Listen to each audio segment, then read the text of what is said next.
Hello, my college biology students. This is our video over ionic bonding. I'm going to assume we are comfortable with the basics of electronegativity, so let's get to it.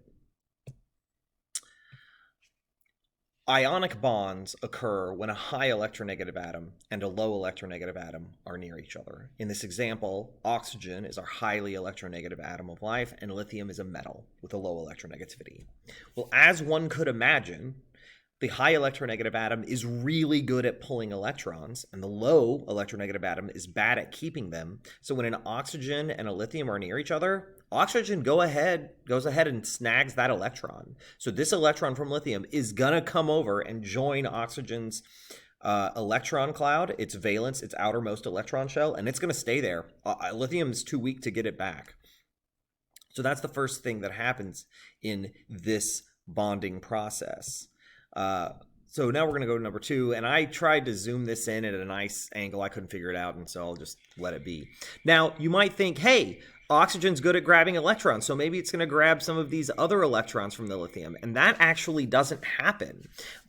There are 2 reasons why an electron transfer wouldn't work, and one of them is that once lithium has lost all of its valence electrons, and it doesn't have that outer shell anymore because the electrons are gone, all remaining inner electron shells, lithium only has 1 inner electron shell, but some low electronegative atoms have many. Francium has 6 inner electron shells, and all inner electron shells, whether they have 1 shell or 6, all remaining inner electron shells are close enough to the nucleus that pull is too strong for another atom to take.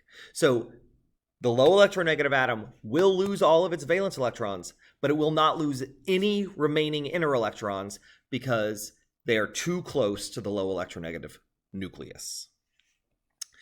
But if another lithium comes along and it has 3 electrons, oxygen's like, oh, hey, yeah, I'll snag that one too. So this lithium can't lose any more electrons, but this lithium still can, so oxygen's going to go ahead and take that, which brings us to our next situation. So oxygen has successfully taken an electron from this first lithium. It's successfully taken an electron from this second lithium. So if a third electron comes along, here, let me try to, well, no, I'm just going to let it be. If a third electron comes along, this electron say, hey, yeah, I want that oxygen nucleus. It's got 8 protons. Let's go. But the valence shell of the high electronegative atom is now so dense with electrons that when a new electron shows up, it gets repelled to a further distance. And oxygen with 8 protons, these 8 protons are pretty good at holding electrons at that second shell distance. When you increase the distance again to a third shell distance, they can't hold on to it anymore. So this gets repelled to a distance that the oxygen, the high electronegative atom, can't hold. So it just goes right back to the lithium until something else happens to that lithium. So the electron transfer has to stop. So oxygen will take until those 2 situations occur. Then, once that has occurred, that brings us to our 4th situation. The high electronegative atom has gained 2 electrons. And if you gain electrons, you're undergoing a chemical reaction where you're gaining a charge. So the oxygen becomes a negatively charged anion. It happens to be a -2 anion because it gained 2 electrons. The flip side is happening to the lithium. The low electronegative atoms have lost electrons, so they become positively charged cations.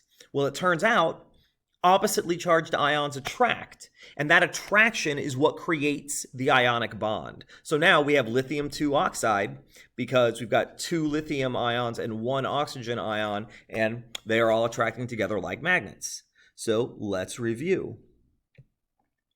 Ionic bonds occur between a highly electronegative atom and an atom with low electronegativity.